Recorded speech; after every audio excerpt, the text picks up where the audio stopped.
Anyone looking for a small family hatchback is faced with a bewildering array of choices. One car we'd definitely recommend that you have on your shortlist though is the Mazda 3, and that's why it was highly commended at the 2014 Auto Express New Car Awards. Obviously, one of the key selling points for the Mazda 3 is the way it looks.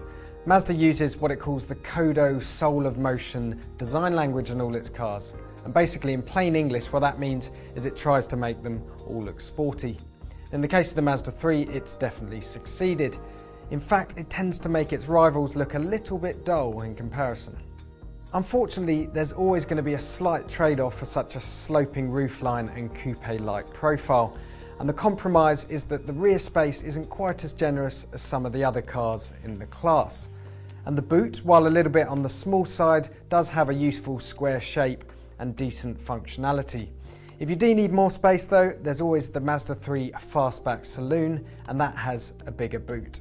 Whichever version of the Mazda 3 you go for, you get the same stylish dash design. All versions get a neat tablet-style touchscreen in the middle of the dash, which you can control with a swivel wheel if you prefer. It's not quite the best system on the market, but it's up there. I also like the way the instruments are laid out, with digital gauges for the rev counter and fuel gauge and a large speedo in the centre. This feature is a clue to how the Mazda 3 drives.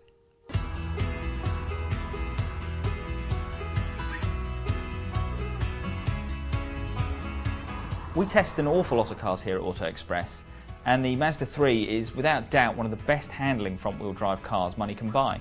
And those sporty looks aren't just for show either, because get out on a twisty back road and the Mazda is actually more fun than many supposed sports cars. There's a lovely balance to it, there's tons of grip, the steering is sharp. It's no surprise that it's developed by the same people that gave us the brilliant Mazda MX-5 Roadster. The suspension's a little firm compared to some rivals, but it's by no means uncomfortable. Generally, the Mazda rides really well. It's got really comfy and supportive seats, and apart from a little tyre noise on the motorway, it's generally a really quiet and comfortable cruiser. You won't hear anything from the engines though, because they're all really quiet. If you're looking for a petrol, we'd probably recommend you avoid the slightly weedy 1.5 litre and go for the 2 litre instead, because it's still capable of around 50 miles to the gallon. It doesn't have the mid-range punch of some turbocharged petrol rivals, but it's got a lovely crisp throttle response, and when you rev it, it's really quite quick. So that only really adds to the fun. If you do lots of miles, then the punchy 2.2 litre diesel is probably the best bet. Not only is it almost as smooth and responsive as the petrols, it'll return over 70 mpg while emitting under 110 grams per kilometre of CO2.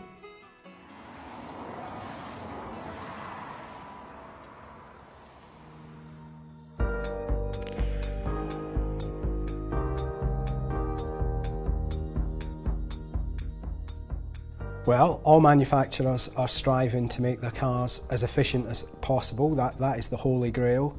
And the way that Mazda has chosen to make the 3 as cheap to run as it possibly can is by fitting technology which it calls Sky Active.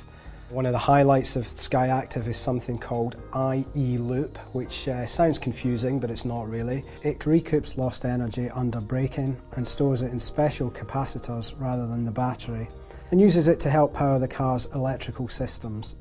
The 3 is also a lightweight car, lighter than its predecessor, which is quite an achievement really when you consider that it comes with lots of extra equipment, including a low-speed collision avoidance system, stability control and 6 airbags. But the options list is actually quite limited, and what that means is you need to go for a mid-spec model if you want certain equipment, including xenon headlamps, LED daytime running lights, cruise control, dual zone climate control and parking sensors, which we would recommend because the view out the back is really quite limited.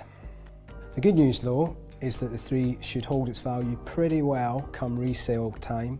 It'd be nice though if Mazda was to offer some prepaid servicing plans. That would help people plan with servicing costs. Buyers shouldn't really have any concerns about reliability. Mazda has a fairly well-deserved reputation for building durable cars. In addition, we do a survey called Driver Power, an owner survey where 50,000 drivers each year tell us what their cars are like to live with.